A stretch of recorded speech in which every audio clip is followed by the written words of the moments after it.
In spite of his relatively short pirating career from 1716 to 1718, Blackbeard has been remembered over the centuries for his infamous acts of piracy.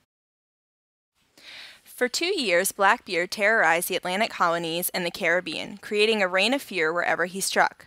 Blackbeard personified the Hollywood pirate you are probably most familiar with. He is said to have been a real, ranting, raging, and roaring pirate. But even a pirate as notorious as Blackbeard was not born a sea rover. The man who would later be known as Blackbeard was born Edward Cheech in 1680 in Bristol, a large port town in southwest England. There is little known about Teach's early childhood, but it is likely that he came from a respected, well-to-do family.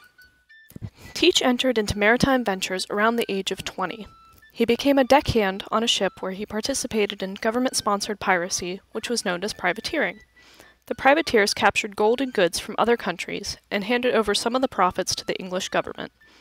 Although it is difficult to imagine, privateering was quite common during the War of Spanish Succession, which lasted from 1701 to 1714. When Britain exited the war in 1713, Teach's captain, Benjamin Hornigold, shifted from privateering to piracy.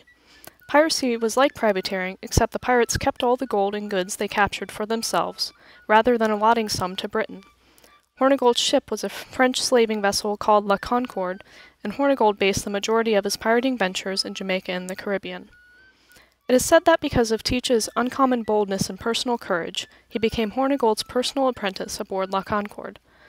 As an eager young hand, Teach showed that he had a marksman's eye, an ability at dirty infighting, and a thirst for blood unmatched by any pirate of his time. Hornigold recognized this early and made the young man his protege.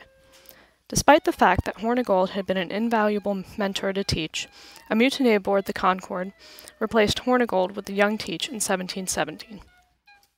Teach renamed La Concorde Queen Anne's Revenge. He outfitted his ship with 40 cannons and set to terrorizing the North Atlantic coast and the Caribbean with his 300-man crew.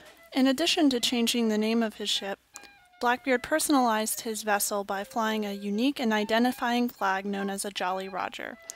These flags were designed to instill fear and convince nearby ships to surrender.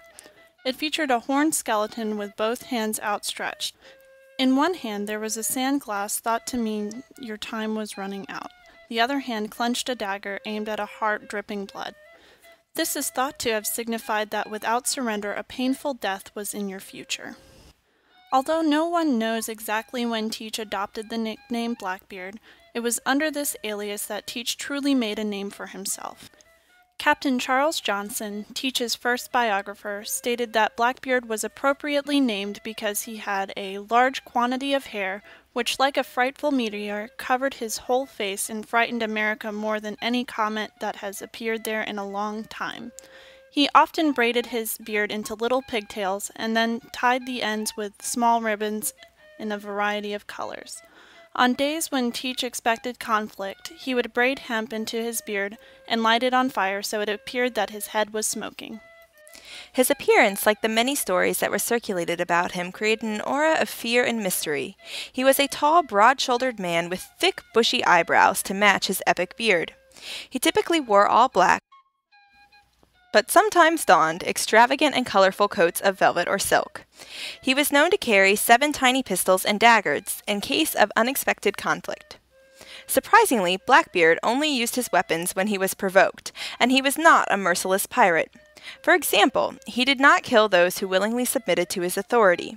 However, if his enemies put up even the slightest resistance or argument, it moved Blackbeard to set an example. If a victim did not voluntarily offer up a diamond ring, Blackbeard would chop it off, finger and all. This tactic frightened captives who would retell their experience to others.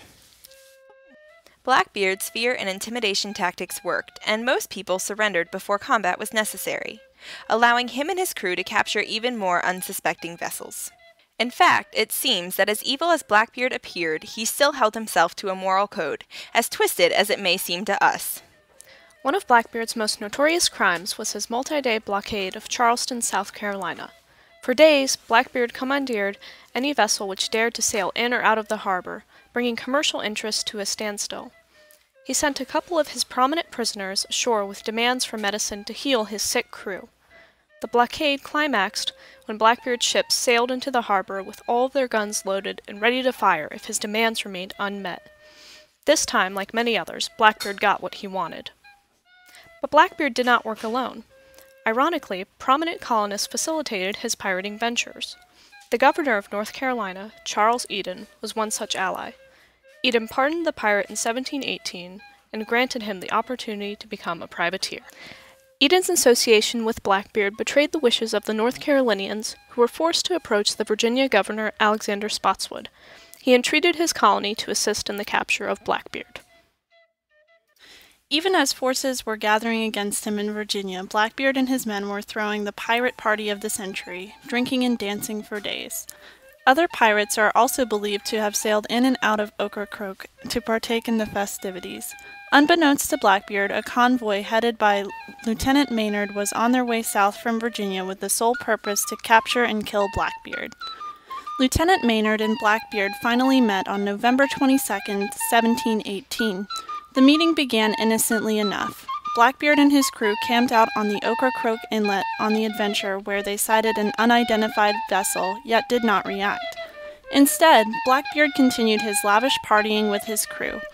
The next morning, as the unidentified ships drifted closer, it became obvious that they were Royal Navy. Blackbeard sprang into action. Using his expert knowledge of the Carolina shoals, he lured two of Maynard's ships into a masked sandbar. Maynard was left to depend on the rising tide to free his ships. As Maynard hurried to release the ships, Blackbeard kept his distance. The two captains exchanged only threats. Blackbeard, in his typical condescending fashion, toasted Maynard and his men, calling them cowardly puppies. Blackbeard approached, ready to take on Maynard's still stranded ships. His initial attack eliminated many of Maynard's men. Little did he know that Maynard had smartly hidden some of his crew below decks, and when Blackbeard attempted hand-to-hand combat, these crew would create a crucial ambush.